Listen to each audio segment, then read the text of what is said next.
Hello guys, welcome back to our YouTube channel Lavish Careers.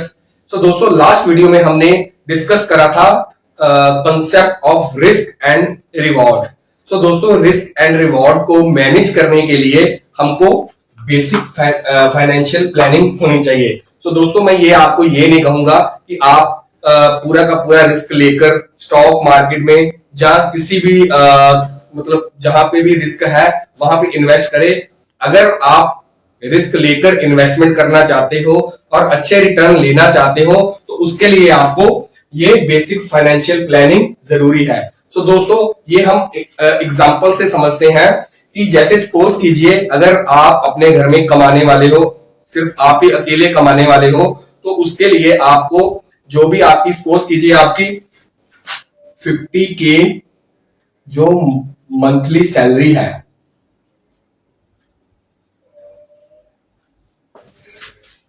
तो आपने क्या है कि 50K में से आपका जो है 20K जो है वो एक्सपेंस भी होगा, एक्सपेंसेस भी होंगे, आपके खर्च भी होंगे. आपका रेस्ट अमाउंट आपकी बचती है 30K. ठीक है, तो 30K जो है वो आपने पूरा का पूरा जो है रिस्क में रिस्क एसेट क्लास जिसमें रिस्क है उसमें आपने कभी भी नहीं करना है. 30K में से सबसे पहले आपको एक बाय कर लेना है टर्म इंश्योरेंस और लाइफ इंश्योरेंस. दोस्तों मैं इसका आपको थोड़ा ब्रीफ दे देता हूं. टर्म इंश्योरेंस और लाइफ इंश्योरेंस होता क्या है. लाइफ इंश्योरेंस को आपको वैसे तो पता ही होगा कि लाइफ इंश्योरेंस टर्म इंश्योरेंस है क्या, लेकिन फिर मैं आपको ब्रीफ दे देता हूं कि दोस्तों अगर आप घर में अकेले कमाने वाले हो, दुर्भाग्यवश किसी कारण से आपकी डेथ हो जाती है, जैसे आपका परिवार आप ही पे डिपेंड है, तो आपको टर्म इंश्योरेंस और लाइफ इंश्योरेंस जरूर ले लेना चाहिए.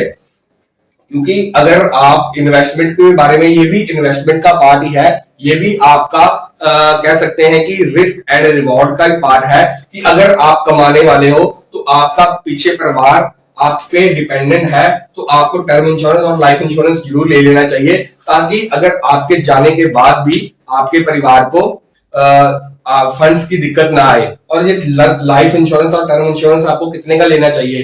दोस्तों अगर सपोज कीजिए आपकी 50K मंथली सैलरी है, ठीक है, तो साल का आपका बनता है 6 लाख रुपीज. ठीक है, तो आप कम से कम जो आपका टर्म इंश्योरेंस लाइफ इंश्योरेंस है वो आपको मतलब 10 साल का आपको ये टर्म इंश्योरेंस लेना चाहिए कि आपकी फैमिली को 10 साल के लिए कोई दिक्कत ना आए. सपोज कीजिए आपकी 50K सैलरी है, 50 इंटू 12 आपका 6 लाख बनता है, तो 6 इंटू 10 ईयर की हम बात कर रहे थे, तो आपका मतलब मिनिमम जो है लाइफ इंश्योरेंस 60 लाख का होना चाहिए. सेकंड है दोस्तों अपना हेल्थ इंश्योरेंस.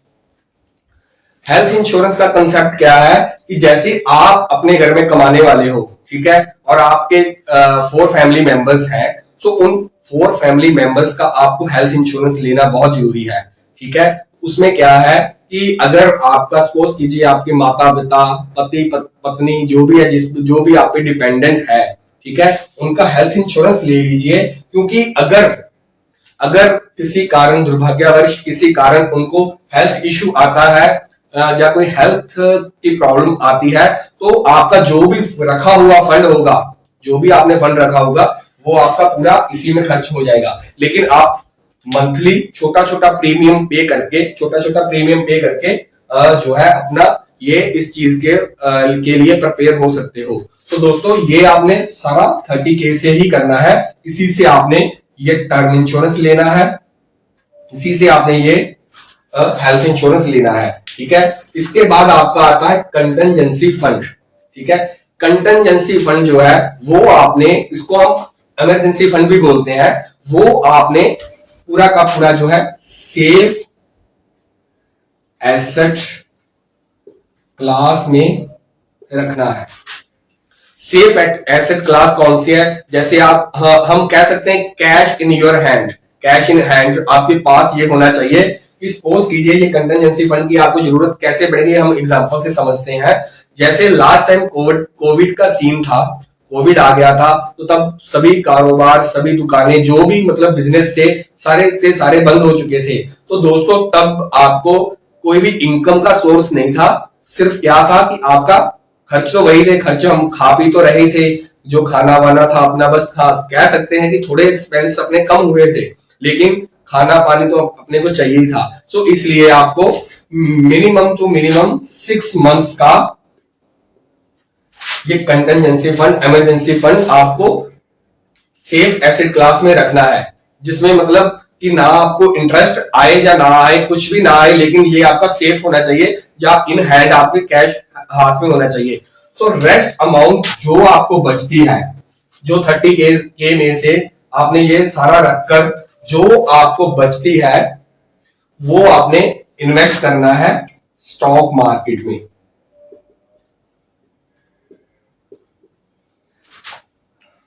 अभी ये कंसेप्ट क्या है, रेस्ट अमाउंट ही हमने स्टॉक मार्केट में क्यों करना है? क्योंकि दोस्तों अगर आप घर में आप अकेले कमाने वाले हो, आप पे आपका परिवार डिपेंड है, ठीक है, आपके जो भी फैमिली मेंबर्स हैं वो आप पे डिपेंडेंट है, लेकिन अगर आप लालच की वजह से स्टॉक मार्केट में सारा का सारा पैसा जो आपके पास बचता है इन्वेस्ट करेंगे, तो ये नहीं है, क्योंकि इसमें रिस्क भी उतना ही है। ये नहीं कह सकते कि रिवॉर्ड ही रिवॉर्ड है, इसमें रिस्क भी उतना ही है। तो रिस्क और रिवॉर्ड की बेसिक फाइनेंशियल प्लानिंग करके हम स्टॉक मार्केट में इन्वेस्टमेंट करेंगे तो आपको कभी भी किसी भी तरह का जोखिम, कभी भी किसी की तरह की प्रॉब्लम नहीं आएगी। सो दोस्तों यही था बेसिक फाइनेंशियल प्लानिंग का कॉन्सेप्ट। अगर आपको वीडियो पसंद आया हो सो प्लीज हमारे चैनल को लाइक, सब्सक्राइब एंड हमें फॉलो जरूर करिएगा। दोस्तों मिलते हैं हम अपने नेक्स्ट वीडियो में, तब तक के लिए थैंक्स, धन्यवाद, बाय बाय।